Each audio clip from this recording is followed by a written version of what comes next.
El nuevo pacto de Dios. El cristianismo tradicional, incluido evangélicos y protestantes, desconocen el verdadero propósito y significado de los pactos de Dios, y creen que el nuevo pacto es solo con la iglesia, y desconocen que tanto el antiguo pacto como el nuevo pacto es con la casa de Israel y con la tribu de Judá. Nuestra fe demanda tener claridad en lo que creemos. En Gálatas 5:3 dice: y otra vez testifico a todo hombre que se circuncida, que está obligado a guardar toda la ley. Y en 1 Corintios 7:19 dice: la circuncisión nada es, y la incircuncisión tampoco nada es, sino guardar los mandamientos de Dios. Pablo tenía muy claro las diferentes leyes del Antiguo Testamento, porque en ese tiempo el Nuevo Testamento aún se estaba recién escribiendo. Y menos aún, no había sido recopilado en los 66 libros del canon que hoy conocemos, 39 libros del Antiguo Testamento y 27 del Nuevo Testamento. La ley ritual fue una ley añadida, una ley temporal, hasta que viniese la simiente, a quien fue hecho la promesa, es decir, a Jesucristo. Pero la persona no era transformada en el corazón, porque para que haya un cambio genuino, necesitamos la naturaleza de Dios morando en nuestros corazones.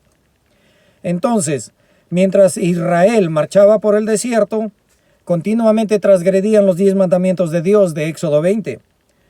El pueblo tenía que ser purificado continuamente con las cenizas de la vaca roja, que tipificaba el Cristo que vendría a expiar los pecados de toda la humanidad.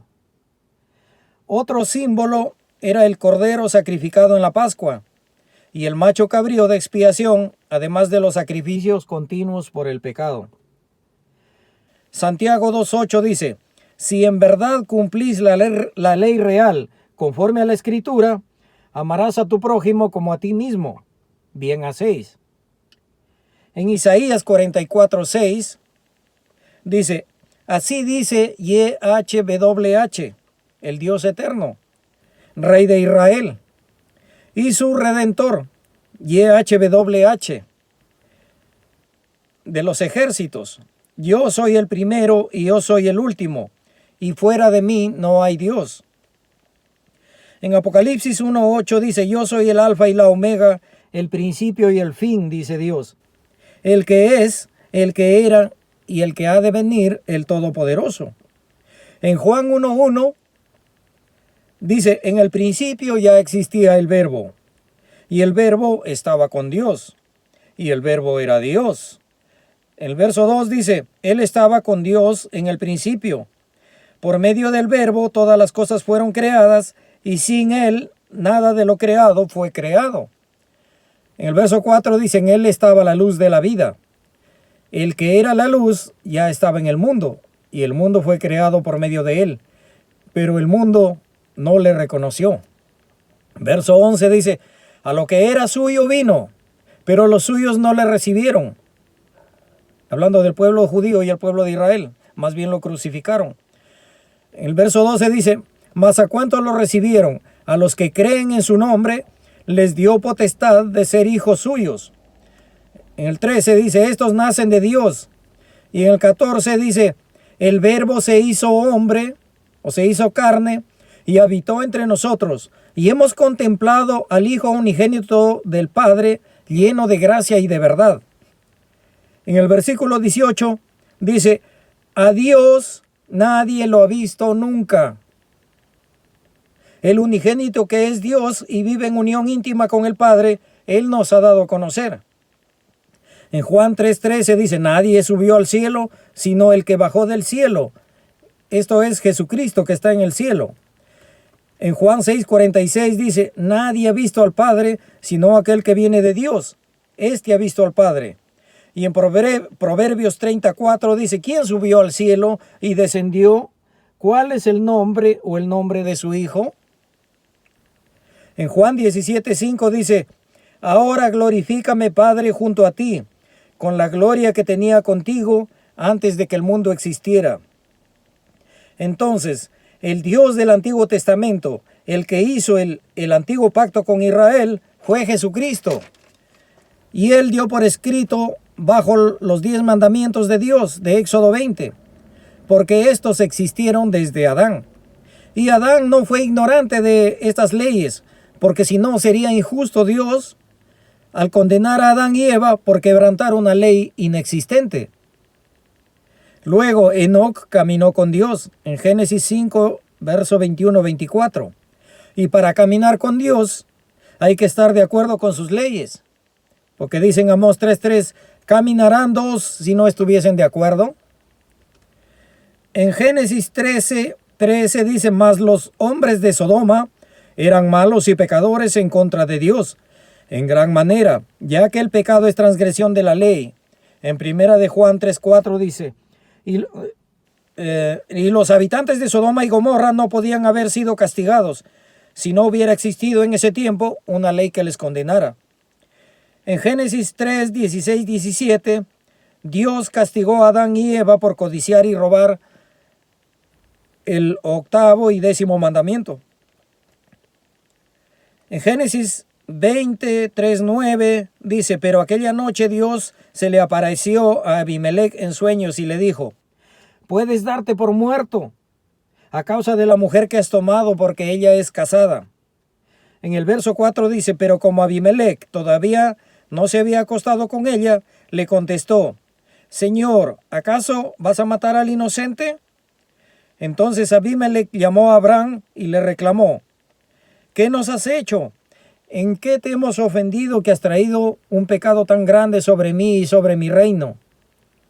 Lo que has hecho no tiene nombre. Ahora en Génesis 39, versos 7 al 9, cuando la esposa de Potifar acosaba a José y le dijo, acuéstate conmigo. Pero José se negó y le dijo, ¿cómo podría yo cometer tal maldad y pecar así contra mi Dios? Y José se mantuvo firme. Y como vemos aquí en ambas historias, se describe una violación del 7º mandamiento que condena el adulterio. Y esto es 4 siglos antes de que se diera la ley en el monte Sinaí. En Génesis 4, 9, 12 dice, Dios castigó a Caín por matar y mentir. Violación del 6º y 9º mandamiento de Dios. Y en Éxodo 16, 4, varias semanas antes de recibir la ley en el monte Sinaí, Dios puso a prueba al pueblo de Israel para ver si andaban o no en su ley. La prueba era guardar el 7º día, el 4º mandamiento de su ley, porque este día fue santificado desde Adán y Eva. En Génesis 2, del 1 al 3. Al llegar el 7º día, Dios descansó porque había terminado la obra que había emprendido. Entonces Dios bendijo el 7º día y lo santificó, porque en ese día descansó de toda su obra creadora. En Éxodo 16, 28 dice, Dios reprendió al pueblo de Israel diciéndoles, ¿hasta cuándo no queréis guardar mis mandamientos y mis leyes? Esto pasó muchos días antes del Sinaí. Ya en el Sinaí fue codificado y dado por escrito en piedra, solo como parte del pacto formal. Los 10 mandamientos existían desde la creación del hombre. En Génesis 26, 5, Dios le dijo a Isaac, siglos antes del Sinaí, por cuanto Abraham oyó mi voz y guardó mi precepto y mis mandamientos y mis estatutos y mis leyes. En Éxodo 24:12 dice, Dios le dijo a Moisés que subiera al monte y te daré tablas de piedra y la ley y mandamientos que he escrito. En Éxodo 31:18, los 10 mandamientos que Dios escribió con su propio dedo, dice. Entonces, es incongruente pensar que Dios, el Verbo, el Dios del Antiguo Testamento, que se hizo hombre, más tarde como Jesucristo, diera los mandamientos, los 10 mandamientos para luego abolirlos. O como otros dicen que la ley fue clavada en la cruz, pero no se refería a la ley, los 10 mandamientos, sino a la ley ritual. En primera de Juan 3:4 dice que el pecado es infracción de la ley de Dios. Hay un versículo mal entendido en Romanos 10:4 que dice, porque el fin de la ley es Cristo, Muchos traductores de la palabra griega telos la traducen como fin o término o fin de algo. Pero veamos primera de Timoteo 1:5. Acá se traduce, dice, pues el propósito, telos, de este mandamiento es el amor nacido de corazón limpio.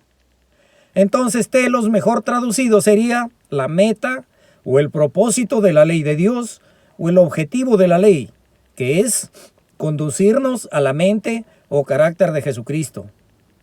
El antiguo pacto y el nuevo pacto están basados en la ley de amor de Dios, los 10 mandamientos.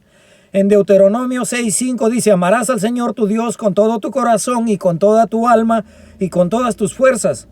Y en Levítico 19:18 dice, ama a tu prójimo como a ti mismo. En Mateo 22:37 al 40 dice, amarás al Señor tu Dios con todo tu corazón y con toda tu alma y con toda tu mente. Este es el primero y grande mandamiento, y el segundo es semejante, amarás a tu prójimo como a ti mismo. De estos dos, dice, de estos dos mandamientos dependen toda la ley y los profetas. Pero hay que notar que cuando los fariseos le preguntaron a Jesús, él solo les dio un resumen de lo que los fariseos ya conocían. No era que Jesús estaba recortando los 10 mandamientos de 10 a 2 mandamientos. Los primeros 4 mandamientos de Dios, de amar a Dios, el primero dice, no tendrás dioses ajenos delante de mí o entre tú y yo. El segundo dice, no te harás imagen de lo que esté arriba en el cielo, ni abajo en la tierra, ni te arrodillarás ante ellos, ni los honrarás, como si fueran Dios. El tercero dice, no tomarás el nombre de Dios en vano. El cuarto dice, recuerda el día de reposo para santificarlo, porque es señal entre mí y vosotros. Los restantes mandamientos nos enseñan cómo amar a nuestro prójimo. El quinto dice, honra a tu padre y a tu madre. El sexto, no cometerás asesinato. El séptimo, no cometerás adulterio. El octavo, no robarás. El noveno, no dirás falso testimonio contra tu prójimo. El décimo, no codiciarás nada de lo que sea de tu prójimo. Los 10 mandamientos muestran la actitud que debemos tener para amar a Dios y a nuestros semejantes. En primera de Juan 2:5 y capítulo 5, versículo 2, dice, en esto conocemos a los hijos de Dios, cuando amamos a Dios y guardamos sus mandamientos. En Deuteronomio 30, verso 15 y 16 dice, te doy a elegir entre la vida y la muerte, entre el bien y el mal. Que ames a Dios y cumplas sus mandamientos y leyes. Pero si tu corazón se rebela y te desvías a adorar a otros dioses, te advierto que serás destruido. Hoy pongo a la tierra como testigo contra ti. Elige pues la vida. Ama a Dios y obedécelo y sé fiel a Él, porque de Él depende tu vida. En Deuteronomio 29:12 dice, los he reunido, dijo Moisés, para que ustedes hagan un pacto con Dios, quien hoy lo establece y sella con juramento. De esta manera confirma Él, o Dios, que ustedes son su pueblo, y Él es su Dios, como lo prometió a Abraham, Isaac e Israel. Asegúrese que no se aparte su corazón de Dios para ir a adorar los dioses de otras naciones. Y si alguno lo hace, provocará la ruina de todos. Y si otros pueblos dijeren, ¿por qué Dios destruyó a su pueblo?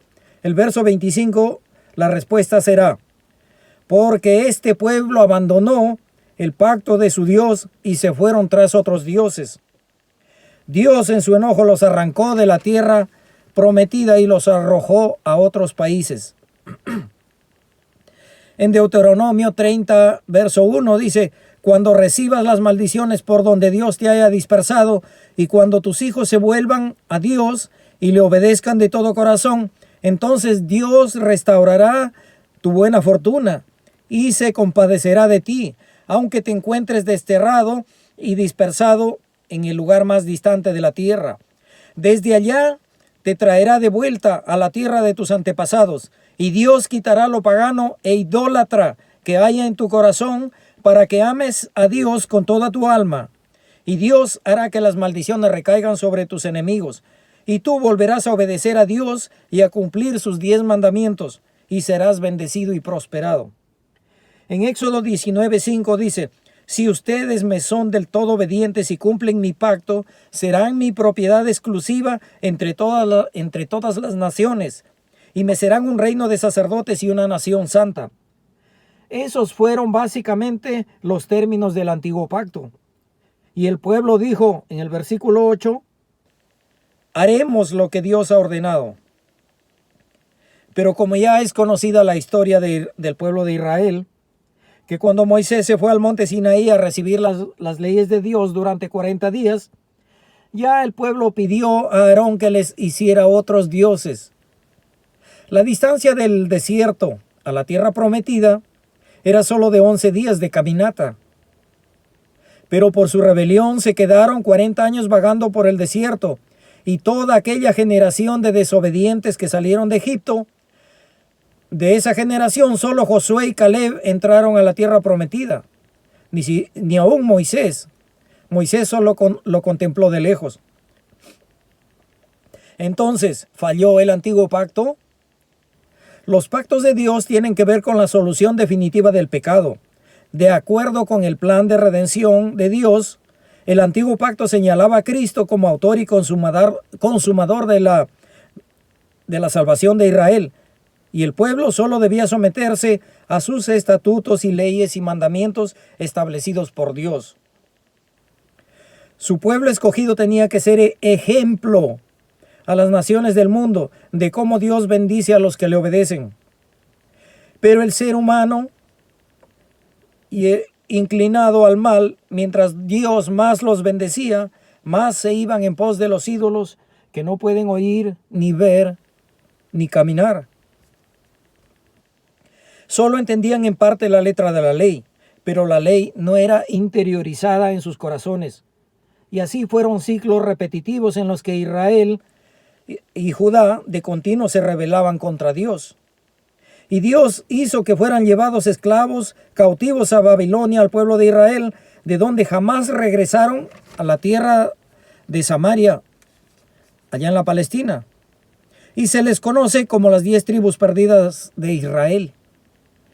Y luego, 130 años más tarde, la tribu de Judá cayó en peores pecados que la tribu de Israel. Y Dios levantó a Nabucodonosor para que llevara cautivo al reino de Judá, a Babilonia. Pero como allá el pueblo judío experimentó la ira de Dios por haber quebrantado los 10 mandamientos de Dios de Éxodo 20 y las fiestas santas de Dios de Levítico 23, 70 años duró su cautiverio, y cuando regresaron de la diáspora judía, restauraron la ley de Dios. Se fueron al extremo, haciendo de los 10 mandamientos una carga. En vez de ser una delicia, la ley de Dios, de amor de Dios, creada para felicidad del ser humano, le agregaron más de 600 ordenanzas. En Hebreos 8:8 dice: vienen días, dice Dios, que haré un nuevo pacto con la casa de Israel y con la casa de Judá. Porque la falla no estaba en el antiguo pacto, sino en el pueblo de Israel, que no tenían una mente y un corazón dispuesto a obedecer. En 2 de Corintios 10, 2 de Corintios 3, del 14 al 16, dice: pero el entendimiento de ellos se embotó, porque hasta el día de hoy, cuando leen el antiguo pacto, los judíos allá en Israel, les queda el mismo velo no descubierto, el cual por Cristo es quitado. Y aún hasta el día de hoy, cuando leen a Moisés, el velo está puesto sobre el corazón de ellos. Pero cuando se conviertan a Dios, el velo se les quitará. Por eso dice Dios en Ezequiel, capítulo 11, verso 19-20, hablando del nuevo pacto: y les daré un corazón y un espíritu nuevo, pondré dentro de ellos, y quitaré el corazón de piedra de en medio de su carne, para que anden en mis ordenanzas y guarden mis decretos y los cumplan, y que me sean por pueblo y yo sea a ellos por Dios. En Hebreos 12:24 dice, aquí se usa una palabra griega diferente para decir nuevo, y es neos, y significa neos, nuevo con respecto al tiempo. Neoteros significa más joven o menor, y sugiere como un pacto más reciente, realizado o mejorado, en calidad del pacto original, donde algunos términos obsoletos se han reemplazado, pero hay bases o cosas que siguen inalterables. Lo que se cambió del antiguo pacto fue el sacerdocio y la ley ritual, porque Jesucristo se ofreció como verdadero sacrificio por los pecados de la humanidad y abrió la puerta a través del velo, es decir, de su carne, para que todos aquellos que voluntariamente se arrepientan reciban la naturaleza de Dios, su espíritu, y sean aceptados por Dios como hijos e hijas. El nuevo pacto ofrece mejores promesas, pero no deja de lado ninguno de los principios espirituales que reflejan el carácter de Dios y la mente de Dios descritas en los 10 mandamientos de Éxodo 20. El antiguo pacto ofrecía un perdón temporal y simbólico a Israel, y era un continuo recordatorio de que el pecado trae la pena de muerte. Ahora, la gracia no reemplaza la necesidad de obedecer los 10 mandamientos de Dios, porque sin ley no tendríamos la necesidad de la gracia de Dios. La palabra griega charis significa un favor libremente concedido, un favor inmerecido, de perdonar, un don de perdonar todas las faltas o pecados pasados por haber desobedecido la ley de Dios. Romanos 3:25. Y en primera de Juan 3:4 dice, todo el que comete pecado quebranta la ley de Dios. Entonces, si no hay una ley para infringir, no hay pecado. Y si no hay pecado, la gracia como perdón de Dios no se aplicaría. La gracia también incluye el Espíritu de Dios como un don que nos capacita para obedecer sus leyes. La gracia no tiene gracia si no hay una ley para transgredir y desobedecer. Entonces, la ley y la gracia son inseparables, porque la ley define el pecado y sus consecuencias, y la gracia nos ayuda a ver el pecado y ver nuestra necesidad de arrepentirnos día a día y cambiar a una perfecta obediencia a Dios. En primera de Juan, capítulo 1, versos 8-10 dice, si afirmamos que no tenemos pecado o que no necesitamos los 10 mandamientos, nos engañamos a nosotros mismos y la verdad no está en nosotros. El versículo 9 dice, pero si confesamos nuestros pecados, Dios es fiel y justo para perdonar nuestros pecados pasados y limpiarnos de toda maldad. Si afirmamos que no hemos pecado o desobedecido cualquiera de los 10 mandamientos de Dios de Éxodo 20, le hacemos pasar a Dios como mentiroso, y su palabra no habita en nosotros. En primera de Juan 2:4 dice, el que afirma, yo lo conozco a Dios, pero no obedece sus mandamientos, el tal es un mentiroso y no tiene la verdad. En el verso 6 dice, el que afirma que permanece en Dios y en Jesucristo, debe vivir como Jesucristo vivió. ¿Y cómo vivió Jesucristo? Obedeciendo los 10 mandamientos que Él asimismo dio cuando era el Verbo en el Antiguo Testamento. Como dice 1 Corintios 10:4, hablando del tiempo en que el pueblo de Israel marchaba por el desierto, y todos bebieron de la bebida espiritual, porque bebían de la roca espiritual que los acompañaba, y la roca era Cristo. El verso 5 dice, sin embargo, la mayoría de ellos no agradaron a Dios y sus cuerpos quedaron muertos, tendidos en el desierto. En el verso 6 dice, todo esto sucedió para servirnos de ejemplo, a fin de que no nos apasionemos por lo malo, como lo hicieron ellos, ni sean idólatras como ellos. En 2 Corintios 3:6, Dios nos hizo ministros competentes de un nuevo pacto, no de la letra, sino del Espíritu, porque la letra mata, pero más el Espíritu vivifica. En Romanos 3:28-31, la versión popular dice, entonces, ¿con la fe quitamos el valor de la ley? Claro que no, más bien afirmamos el valor de la ley. Pero la validez de la ley no acaba con el problema de las personas que no obedecen. En Deuteronomio 5:29 dice, ¿quién diera que tuvieran tal corazón que me temiesen y guardasen todos los días mis mandamientos, para que a ellos y a sus hijos les vaya bien para siempre. En Colosenses 2, 16, 17 dice, por tanto, nadie os juzgue en cuanto a comida o bebida, o en cuanto a días de fiesta, luna nueva o días de reposo. Recordemos que la congregación de Colosas fue en su mayoría gentil. Pablo bien pudo aclarar que estas prácticas ya no eran obligatorias para los cristianos de ese tiempo o de ahora, pero dijo, nadie os juzgue, que es muy diferente a decir que estas prácticas no eran necesarias y que eran obsoletas o habían quedado obsoletas. Los colosenses que aquí son juzgados por la forma alegre que estaban observando los festivales, las lunas nuevas y los sábados, como es lo correcto. En Hebreos 8:6 dice, pero el servicio sacerdotal que Jesús ha recibido es superior al de ellos, hablando del sacerdocio levítico, así como el pacto del cual es mediador, es superior al antiguo pacto, puesto que se basa en mejores promesas.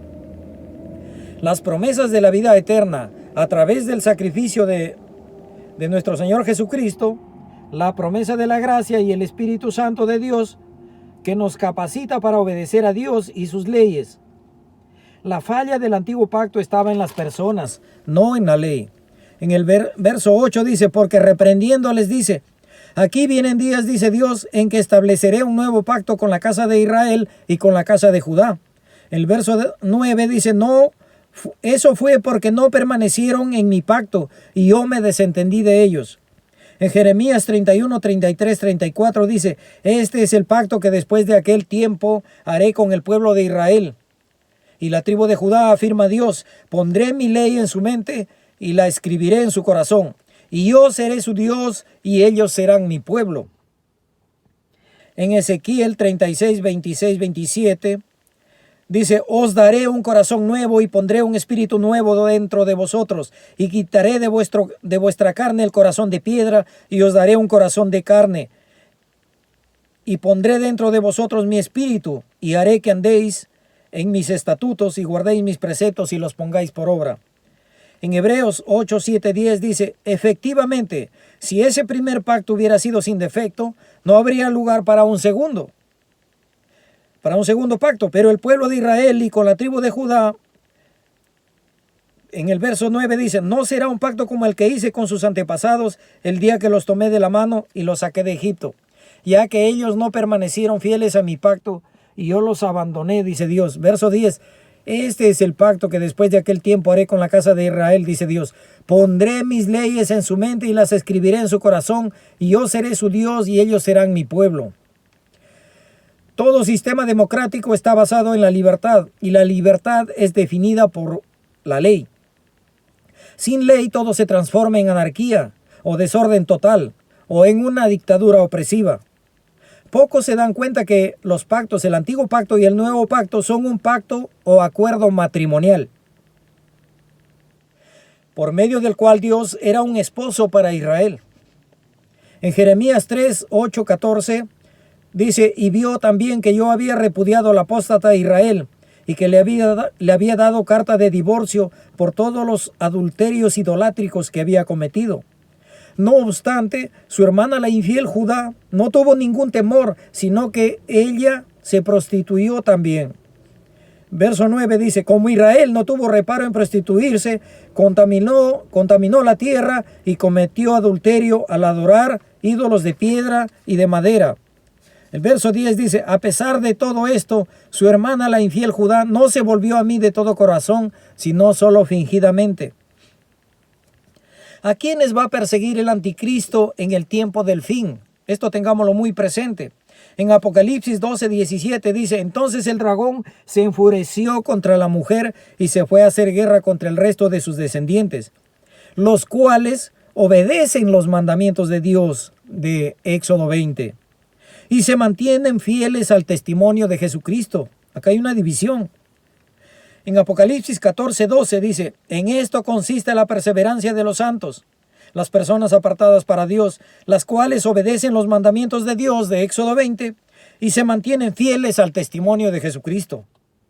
En Daniel 7, 25 En la versión Dios habla hoy, en versión española, dice: el anticristo insultará al Dios Altísimo e irá acabando con su pueblo, y tratará de cambiar la ley de Dios y las fiestas religiosas, y el pueblo de Dios estará bajo su poder por 3 años y medio. La traducción del lenguaje actual dice: el anticristo tratará de cambiar las costumbres religiosas y la ley. En la nueva versión internacional dice: tratará de cambiar las festividades y también las leyes. La versión Dios habla hoy dice: tratará de cambiar las fiestas religiosas y la ley.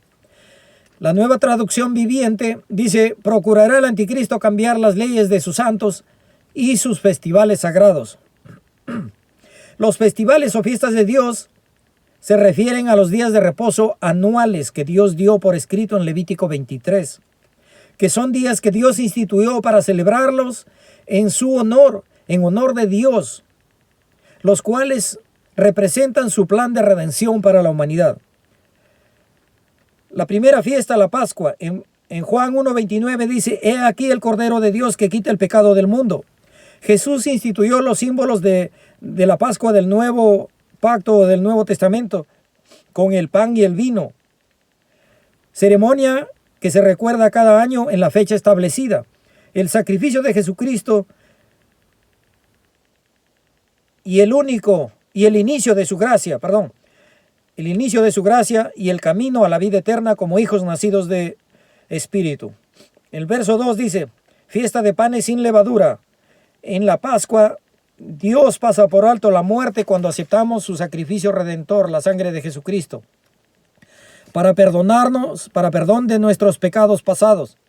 Al bautizarnos, Dios borra todos nuestros pecados pasados, pero de ahí en adelante tenemos que sacar la levadura, símbolo del pecado, porque así como la levadura infla o hincha la masa, el pecado también nos hace orgullosos, vanidosos, y nos infla como pavos reales o guajolotes, como dicen en Centroamérica, porque nos creemos superiores a Dios.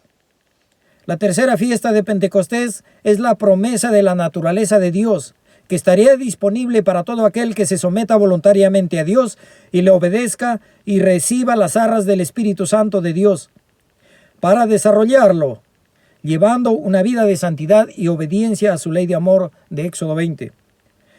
La cuarta fiesta es la de trompetas y representa el retorno de nuestro Señor Jesucristo en su segunda venida para acabar con Satanás y el sistema de este mundo contrario a los principios de Dios. Y también es el día de la ira del Dios Todopoderoso y la resurrección de sus santos de la iglesia verdadera que han muerto obedeciendo a Dios. Y los que estemos vivos seremos transformados y estaremos con Cristo en Jerusalén para iniciar el milenio, gobernando juntamente con Él como reyes y sacerdotes. La quinta fiesta es la de la expiación o Yom Kippur, donde se remueve el último enemigo y reconciliación con todos los seres humanos que se arrepienten cuando Jesucristo esté en Jerusalén. Pero de los 7,000 o 8,000 millones de personas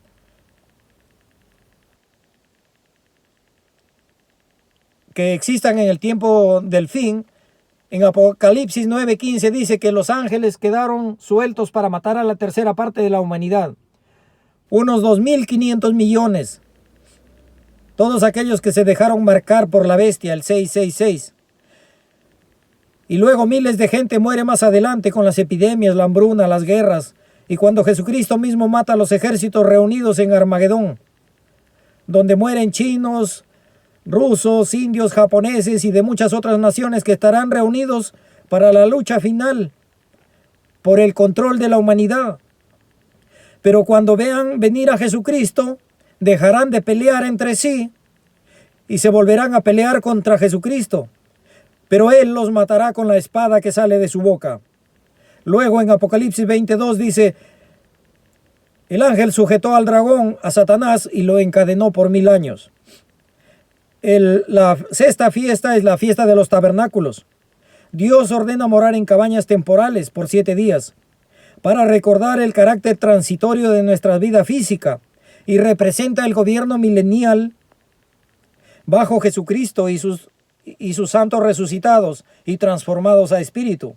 Y Jesús gobernará con vara de hierro a las naciones que hayan pasado el milenio sin ser convertidas a Dios y serán educados con las leyes de Dios durante el milenio.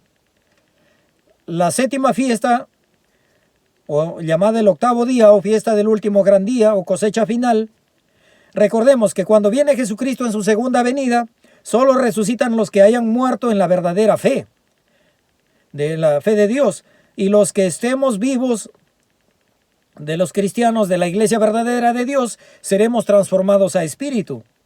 En 1 Corintios 15:51 dice, no todos moriremos, pero todos seremos transformados. En un instante, en un abrir y cerrar de ojos al toque final de la trompeta, y los muertos en Cristo resucitarán con un cuerpo espiritual incorruptible, y todos los que estemos vivos seremos transformados a espíritu. En 1 Tesalonicenses 4:16 dice, el Señor descenderá del cielo con voz de mando y con trompeta de Dios, y los muertos en Cristo resucitarán primero. Luego los que estemos vivos seremos arrebatados junto con Él en las nubes, para encontrarnos con el Señor en el aire, y estaremos con Él para siempre. ¿Y dónde estará Jesucristo? En el monte de los olivos, desde donde destruirá a todos sus enemigos. Zacarías 14, verso 3. En Apocalipsis 24 dice, entonces vi tronos donde se sentaron los que recibieron autoridad para juzgar. Vi las almas de los que habían sido decapitados por causa del testimonio de Jesús y por la palabra de Dios, y no habían adorado a la bestia y a su imagen, ni se habían dejado poner su marca, el 666, en la frente o en su mano. Y volvieron a vivir y reinaron con Cristo 1000 años. Esta es la primera resurrección. La segunda muerte no tiene poder sobre ellos, sobre los que han recibido la vida eterna, sino que serán sacerdotes de Dios y Cristo y reinarán con Cristo 1000 años. Los demás muertos no volvieron a vivir hasta que se cumplieron 1000 años. Entonces todos los seres humanos que han vivido desde Adán hasta la segunda venida de Cristo no resucitarán hasta después de 1000 años. Todos los que hoy se rebelan contra Dios serán resucitados para ser juzgados y la mayoría serán lanzados al lago de fuego y azufre. Igualmente los que vivan durante el milenio también serán juzgados aquí. Entonces, básicamente el nuevo pacto es un nuevo contrato matrimonial que Dios hace con Israel y Judá. El nuevo contrato matrimonial lo hace el Verbo, cuando introdujo los nuevos símbolos de la Pascua para representar el sacrificio de Jesucristo que quita los pecados de la humanidad. Mateo 26, 27, 28. Y tomando la copa y habiendo orado para dar gracias, les dio a sus discípulos y les dijo, bebed de ella todos, porque esta es mi sangre del nuevo pacto, que por muchos es derramada para perdón de los pecados.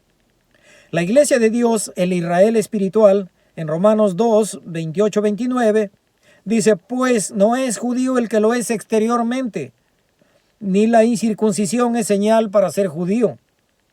Verso 29, el verdadero judío lo es en el interior, y la circuncisión es la del corazón, la que realiza el Espíritu de Dios, no el mandamiento escrito que pertenecía al antiguo pacto.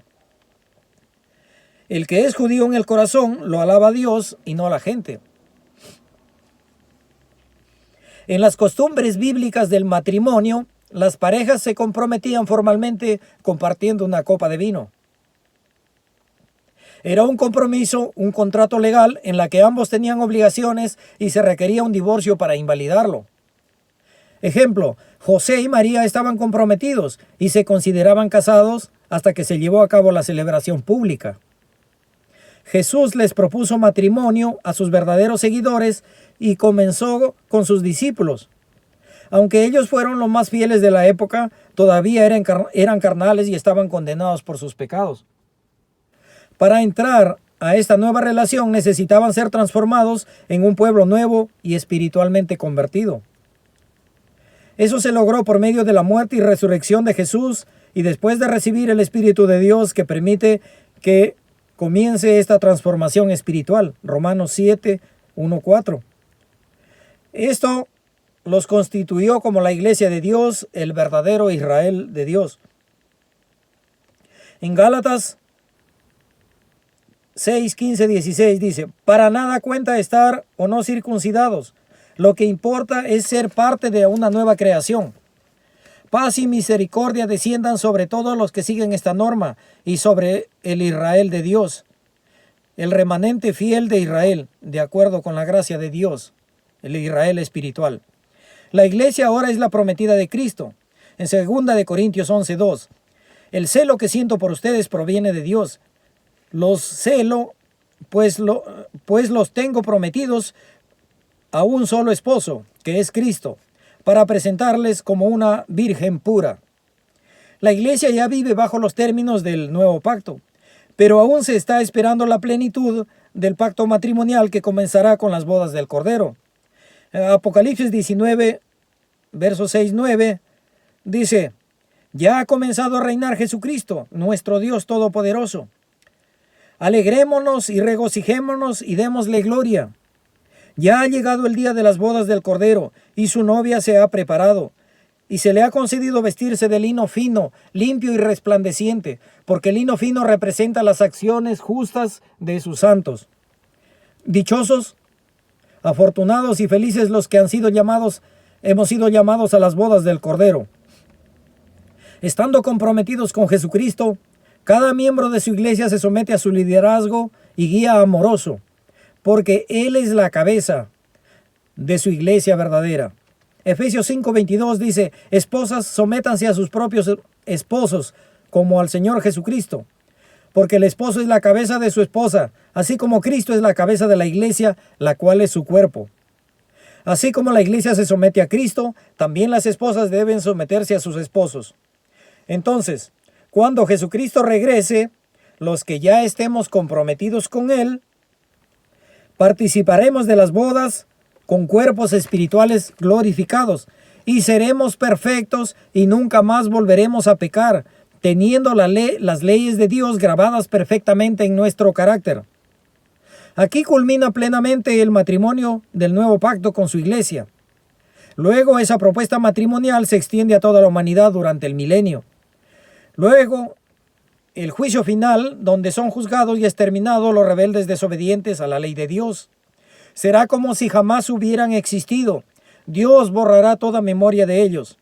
Luego, cielos nuevos y tierra nueva, donde Dios el Padre vendrá a morar con sus hijos e hijas, que ya serán o tendrán vida eterna, y el carácter de Dios sellado en sus mentes y en sus corazones.